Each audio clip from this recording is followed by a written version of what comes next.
Oh, I love that. That's mommy music. Yeah. And I'm a little beyond that, but I've got grandkids. And our next guest is the executive editor of D Moms Magazine. She's full of great ideas. Jocelyn Taylor is here today to talk about building your parenting library, the best book for getting inspired and staying sane from conception through the tween years.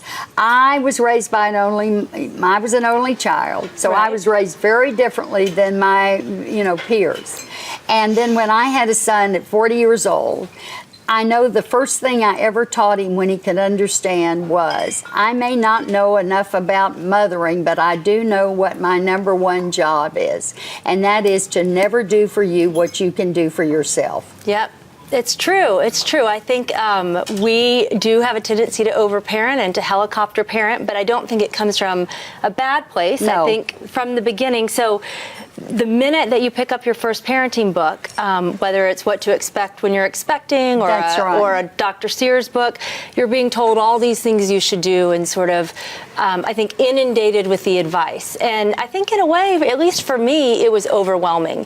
But the urge to arm yourself with knowledge is there. So I thought it would be fun just to talk show about some of the ones that I think are inspiring and funny and help you kind of stay sane.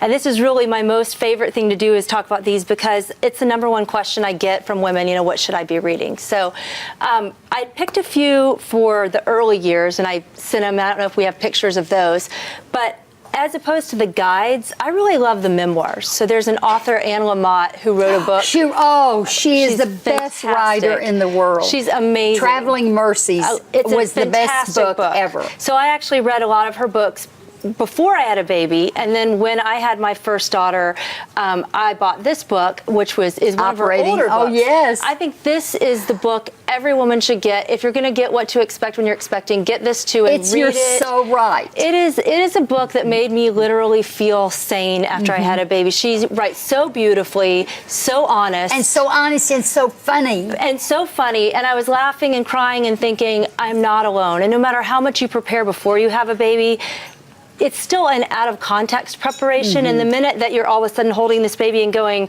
oh my gosh, no one told me this or that or this. And so every night before bed, I'd feed her, I'd put her down, and I'd read a little of my Anne Lamott, and I'd be like, oh God, thank you, I can do this, I can do this. I know. So that's the number one book I would recommend. Yes, and I second that, because she is just as good as it gets. Yes. Cross generation. Yeah. Okay, so as your kids are older, I'm going to put all these online, but these books are more about not helicopter parenting, so just what you talked about. And helicopter parenting means hovering over the child all the time. And it's really hovering and smothering. Right. And it's really a generational thing. I think when we were growing up, maybe, and you just talked about this, we did have a lot more freedom. Our moms maybe had just started to enter the workforce en masse. There were a lot of latchkey kids. That was sort of the story of the 70s, right?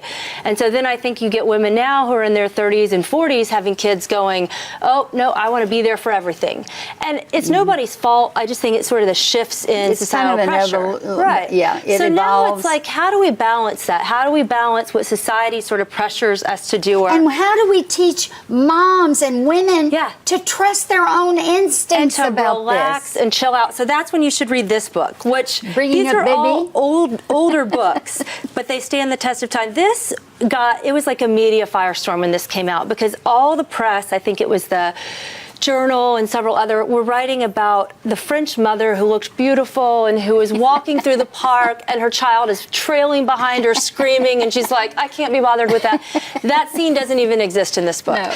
It's about an American journalist who moves to France with her husband, has her babies there, and as she's there, she notices, you know what? Everyone seems a lot more laid back than they are. They are very laid back. Yeah. And the kids are still loved, but the kids seem happier. Right? Oh. The kids are at the table eating food with you when they're 2. They're playing by themselves. The moms are having a glass of wine.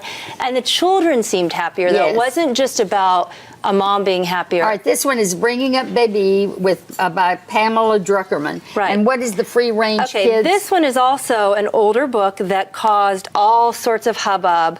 The author of this was actually called America's Worst Mom because she let her son, I think he was ride maybe the subway by himself in New York City. And then she was on Today's Show and everyone thought she was crazy. What she brings up in this book that I think is really fascinating is this notion that it's not like it used to be or that we're somehow less safe. And she actually statistically debunks that. We are equally safe or maybe more safe. It's just that because of the 24-hour news cycle, we hear about everything. Yeah. And you know, all of these books are wonderful books, and we can always enjoy Jocelyn, her fun ideas, and how relevant they are. Really and truly, some of them not just for moms, but for people who are single that want to kind of understand their own upbringing. So get the names of these books to build your own parenting library by visiting dthebroadcast.tv.